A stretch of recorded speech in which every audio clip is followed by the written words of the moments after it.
Hi, welcome back. As the wheel of the year turns again, I am inspired once more by the season to bring in magic into everyday life.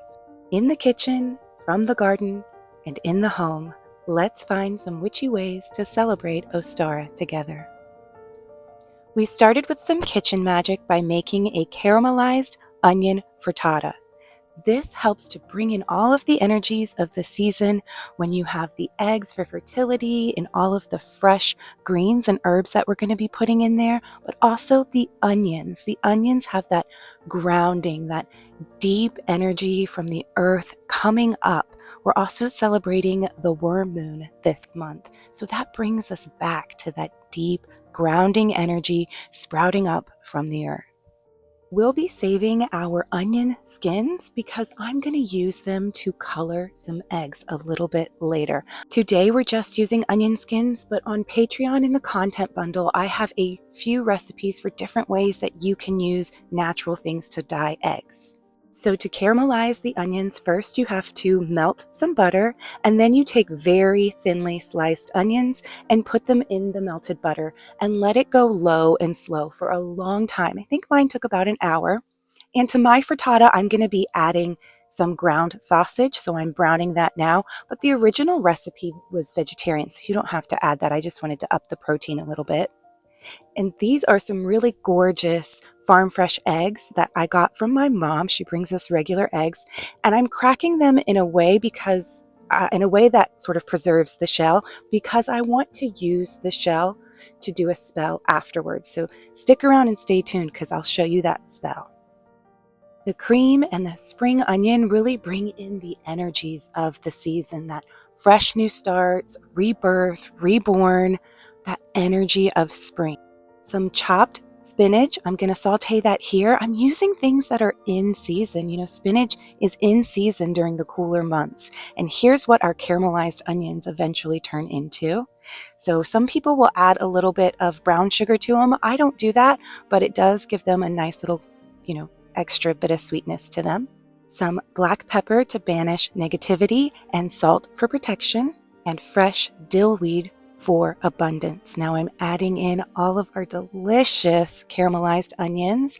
I did about half of the mixture, put that in, mixed it in with the spinach, and then I topped the mixture again. Once it's into your pan to make your frittata, I put the onions on top, and I put some more feta cheese on top. I'll link the original recipe below. I did some adjustments to make it the way that I wanted to make it, but it's really delicious. So I do recommend you make it. It was so good. And again, stirring in your intention and using those ingredients really make it a spell. My favorite way to decorate Ostara eggs or any type of eggs is with this method. I love using onion skins, and you just take either old pantyhose or you can use cheesecloth and any green leaves or anything. You could use flowers, anything from the garden. And I'm using a raw egg here and putting it in there in a way that it's going to lay flat enough on the egg, keeping it tight and secure, and it's going to make such a pretty decorative egg. You can use things that have the energies, the plants that you want to use. So I have rose leaves here, so I'm bringing in love. Just make sure if you plan to eat your hard-boiled eggs later, that the things that you're putting on them are also edible, because you're going to cook it all together. I have a couple different ways that I like to do this, and that's in the content bundle, but this one's my favorite, so I wanted to make sure I shared it with you. Put all of the leaves in, or flowers, or whatever you choose to use, and make it decorative. Tie it tight, and then we're going back to our onion skins and I did about 3 or 4 eggs for this size pot and this amount of onion skins. That seems to be kind of a good ratio, but you could do a few more, and fill it up, cover everything with water, and then you're going to put it on to boil. Bring it to a boil, let it boil for 5 minutes, and turn it off. Let it sit for about 15. You could let it sit longer, but remember your eggs are cooking in here, so that's up to you. And then when you pull them out, give them a couple minutes to dry and cool, and then peel everything off. And it just reveals such a beautiful, sort of negative imprint of the botanicals that you used. And then you've got those beautiful energies. You've got the element of earth, air, fire, and water all working together to make these eggs. Now, to make the protective oil, this is something that I also use on my face and body. So I mixed a couple different oils here, but you could also just use one single oil that you want to use. You could just use olive oil, you could just use almond oil, and so on. I'll leave the recipe below so that you can see exactly what I did, but I added some black pepper oil for protection, some frankincense oil for protection, and try to get that ethically sourced and sustainably sourced if you can, and then lavender oil for protection. Then focus and shake your intention. Make sure you are energizing that mixture, your potion that you've just made. Give it all the energy and intention you've got. And then I added some more to it. So I've got some clear quartz crystals that I'm adding and some moonstone chips that I'm adding. And then I want to bring in some more protection, some more love. And so I am really into roses right now. So I'm adding some rose petals to that mixture. And a few pieces of dried lavender. It just makes it pretty, but it's also bringing in more of those energies and that protection. This lavender is from my garden, so it does have that special link to me, which I love using ingredients right out of my garden in all of my witchcraft and magic.